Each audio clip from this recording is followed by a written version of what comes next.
तो गैस इस फिल्म की कहानी की शुरुआत में हम देखते हैं कि एक पाकिस्तानी लीडर को चाइना के कुछ लोग बोलते हैं, हमने तुम्हें भारत को ख़त्म करने के लिए डॉलर दिया है और वो तुम क्या किए, अभी कुछ रिजल्ट क्यों नहीं मिला।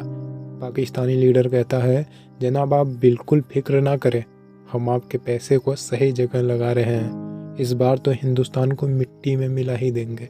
और फिर हम देखते हैं कि पाकिस्तान के सरहद में घुसकर एक हिंदुस्तानी मुखबिर मेजर का भेष बनाकर हिंदुस्तान के एक सैनिक को लाने गया होता है। रास्ते में जब वो दोनों हिंदुस्तान लौट रहे होते हैं तभी सैनिक कहता है, मैं एक बहुत इम्पोर्टेंट वीडियो रिकॉर्डिंग किया हुआ कैसेट भूल चुका हूँ। जब ये सैनिक कहता है तब हम फिर इस फिल्म की कहानी में देखते हैं कि वो मेजर के भेष में पाकिस्तान के मुल्क में दोबारा घुस जाता है, लेकिन वहाँ उसे कैसेट ढूंढते वक्त असली मेजर से रूबरू हो जाता है और वो उससे उसका परिचय पूछता है। तो कहता है, मैं पंजाब से हूँ, मेरे दादा परदादा और चाचा भी पाकिस्तान के लिए काम किए हैं। और वो वहाँ से कैसेट लेकर आसानी से वापस चला आता है। लेकिन हम देखते हैं कि ये हिंदुस्तान के लिए काम करने वाला जब हिंदुस्तान से कहता है, चाइना और पाकिस्तान मिलकर भारत पर 10 दिनों बाद हमला करने वाला है।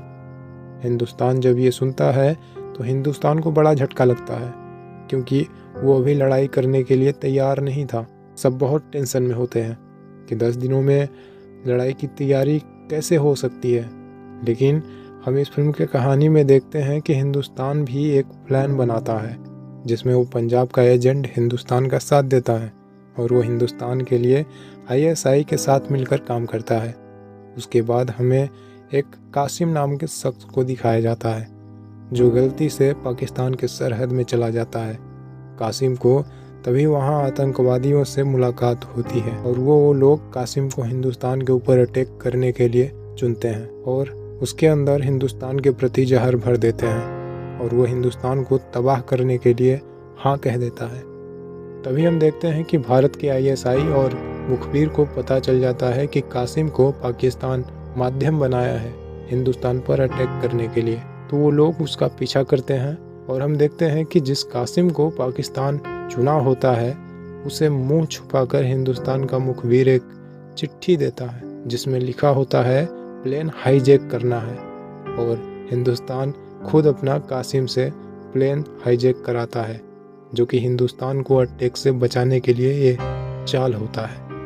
लेकिन हम देखते हैं कि उस प्लेन की फ्यूल कम होने के कारण कासिम हिंदुस्तान के फ्लाइट को हाईजैक करके लाहौर में उतरवाता है और लाहौर के लोग इमरजेंसी लैंडिंग से मना कर देते हैं और फ्लाइट को ब्लॉक करने के लिए लैंडिंग मार्ग पर गाड़ियां भेज देते हैं। लेकिन हिंदुस्तान की फ़्लाइट तेज़ रफ्तार में आगे बढ़ रही होती है, इस कारण उन्हें लैंडिंग मार्ग से हटना ही पड़ता है।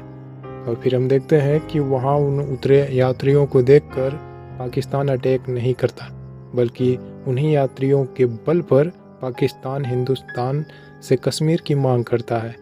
हिंदुस्तान उस वक्त तो मान जाता है और पाकिस्तानी हिंदुस्तान से आए यात्रियों का रात भर खिदमत करते हैं। तभी जनाब कुछ पाकिस्तानियों को पता चल जाता है कि ये इनकी स्वयं की चाल है यहाँ आने की, तो उन यात्रियों और एजेंट को ले जा रहे होते हैं कि सब में लड़ाई होने लगती है और हिंदुस्तानी एजेंट और यात्री जिन्हें पता चल गया होता है उनका हाथ पैर और मुंह बांधकर उसी होटल के तहखाने के एक कमरे में बंद करके ताला मार देते हैं।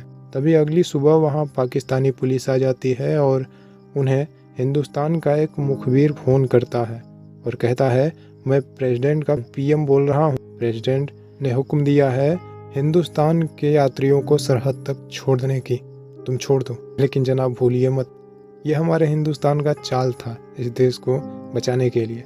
और फिल्म के आखिरी में हम देखते हैं कि बहुत आसानी से हिंदुस्तान पाकिस्तान को मूर्ख बनाकर वापस आ जाता है। उसके बाद तब उन्हें पता चलता है कि हमारे साथ धोखा हुआ है। इस गुस्से में वो हिंदुस्तान के हवाई जहाज़ को जला देते हैं और इस फिल्म की कहानी भी यहीं ख़त्म हो जाती है।